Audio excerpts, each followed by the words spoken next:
host of the Gridiron.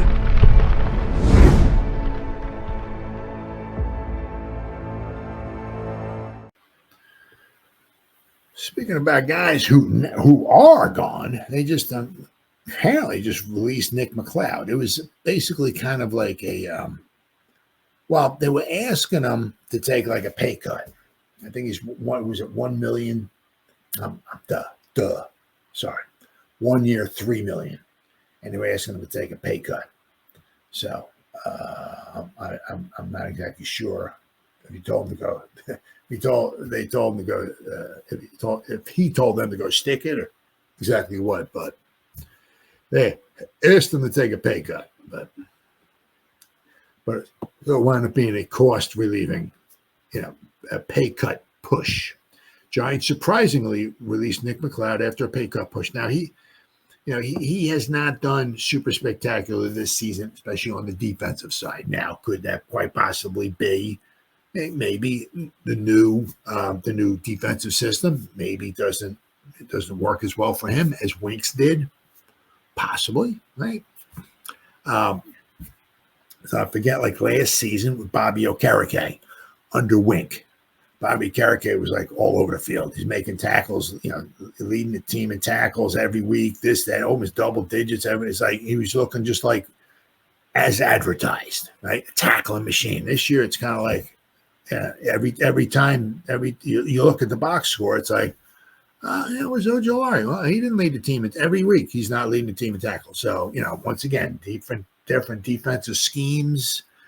Works better for some guys than other guys. Not that we're getting rid of Okereke. Don't worry about that. But, his tackles have come down from last year. So, but with McCloud, has not done super spectacular this season, especially on the defensive side. Now, he was also defensive, but especially special teamer too. We did well last year as a special teamer. Didn't do maybe that horrible this year, but if we look here, let me see if I can share screen. Let's see, Nick McCloud here. We got 3.9 trillion tabs open up here. There we go. Okay. All righty. There we go. All right. There we go. Nick McCloud. Okay, so now if we look here, right, so this season, right, his defensive grade is a 50. His run defense is a 45. His tackling has been atrocious. Week 1 against Minnesota was good. But other than that, he's had a 27, a 29, 48. His coverage, it's been a 50. Not super spectacular. Now, if we slide over here, right, so he's had some missed tackles here. Apparently he had 5 tackling attempts. He had 2 tackles, 1 assisted tackle, and he missed 2. Here, this week, the third week, he had 3 tackling attempts. He had 1 tackle, he had 1 assisted tackle, and he missed a tackle. Right here, he missed 1 out of 6. So his missed tackle rate is 20, according to PFF. That's all I'm going by. It's a 25%. But if we look here, right, this season, his opponents have caught 9 passes on 11 targets. Basically, almost an 82% completion percentage going against him for 170 yards. So basically, he's given up 19 yards of reception. Not very good. The longest was 41. He gave up 1 touchdown. The quarterback rating against him is 149.1, which is just off the charts, which is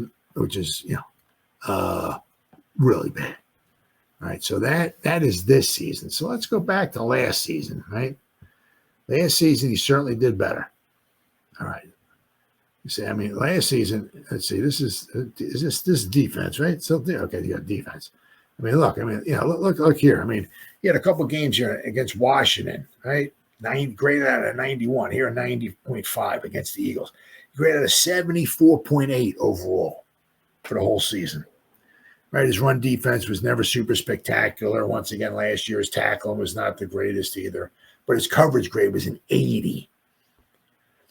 See, that last season, he gave up this year, it was over what? It was 8. I forgot what it was, 80 or 88%. He gave up completion percentage Well, last year it was 68, which is still not super spectacular. But he gave up only 10 yards of reception. This year he's given up 18 or 19 yards of reception. Last year was 10. He's done a lot better. He gave up one touchdown, but that was all year long. He had one pass breakup, whoop-de-doo, I know. And but he did have an interception as well, too. But I mean, his overall grade was I mean, once again, the Giants don't go to PFF. Oh my God, what's PFF got? McCloud, Oh yeah. Oh my goodness gracious. They got McCloud. Wow, what's up, Benny G Man? What's up, buddy? Benny G Man's in the house. All right. But I mean, the Giants since Shane and all, they don't go, what's PFF got McCloud at? Oh my God. Oh my God, his run defense is horrible this year. We got to cut the guy. I mean, I don't know that. Yeah. But, it basically going to cut, maneuvering and, see the Giants, I think, are down. If you look at is it over the cap? Or is it, wait for the spot track. Giants have now, according to spot track, I'm going by, they got $4.1 million in cap space. So they don't have a lot. Now, the one nice thing is that, if you don't spend it, you carry over to the next year, which is cool. Let's say. But so the Giants' concerning cornerback depth chart got even thinner Tuesday when the Giants curiously released part-time starter Nick McCloud. The Post confirmed. But I mean, also, he was the backup, right? But he was a special teamer. So McCloud started 5 of 7 games played this season and offered much-needed versatility across the secondary to play on the outside, in the slot, or at safety. He also was a core special teamer ever since joining the Giants in 2022. The Giants approached McCloud about taking an in-season pay cut, as a source confirmed after it was first reported on ESPN.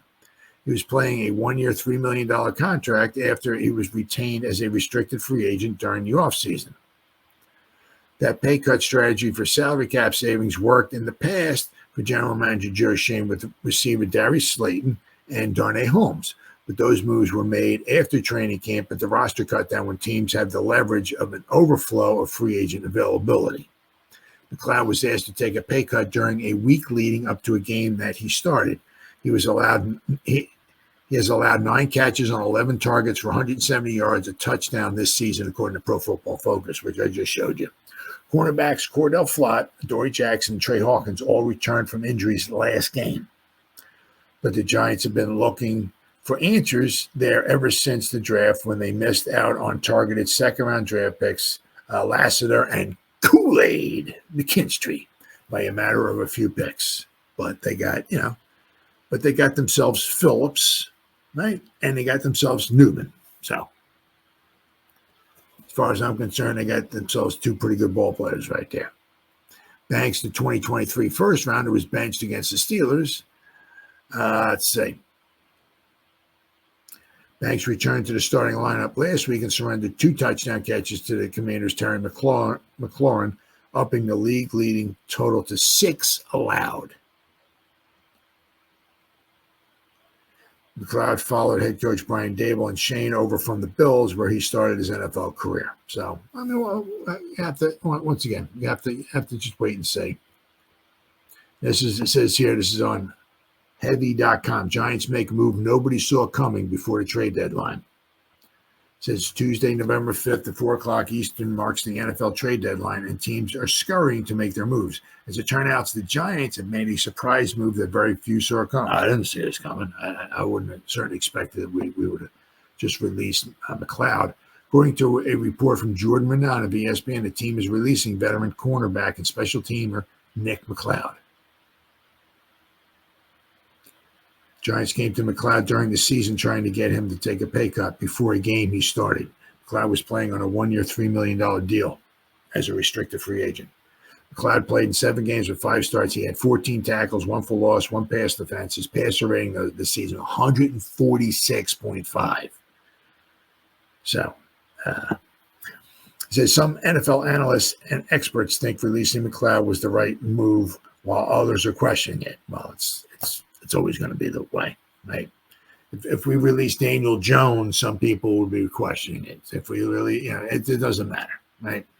You'll always have the naysayers out there. But let's see, McCloud was an impactful on special teams, playing 116 snaps in that department. However, New York needs to prioritize fixing the secondary, and given that McCloud was playing on a $3 million deal, it made sense for the Giants to move on. And now it's not much a $3 million deal. He wasn't, it's $3 million, and he wasn't playing that well. Right? The Giants will now have a cornerback room of Banks, Flott, Dory Jackson, and Drew Phillips. So, Ed Valentine of Big Blue View noted on November 5th, featured McCloud had seemingly always been considered a useful defender, but not one of the Giants wanted to use as a weekly starter. Giants have cornerbacks Art Green and Greg Stroman on the practice squad. Stroman, a 7-year veteran, was activated for Week 8 against the Steelers. He played well in that game, getting most of his playing time again after Deontay Banks was benched. Let's see, then we got back in August, McCloud talked about trying to win the job of being the Giants starter. I don't think I'm just trying to take this opportunity to go win a job. Every time I step on the practice field, I'm trying to win a job, he said on August 12th. Whatever reps that I get, those are valuable reps. I went from last year, I didn't get any reps with the ones and the twos, really. Now I'm getting some reps. I just take every opportunity, practice game, whatever it may be, just to try to maximize that. He added, really just going back to my roots, 3-star recruit out of high school.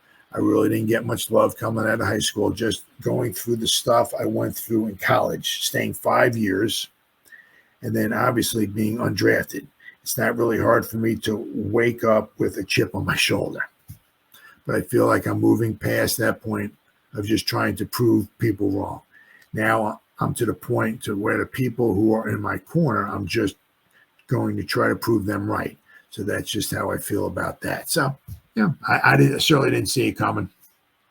It is what it is. Certainly doesn't mean, maybe he won't be back somewhere down along the line, but it won't be this year. At the $3 million. So the Giants saved themselves a little bit of money. Not a ton, but they decided to save themselves a little bit of money. I mean, they don't have a lot of money going forward. And of course, one of the things that the injuries start piling up, and you got to start bringing guys up from the practice squad. That costs money, right? So the Giants are just trying to save themselves some money. As I said before, if by chance, if they have, say, $3 million left over after the season's in salary cap, they carry that over to the next year. So it's a plus.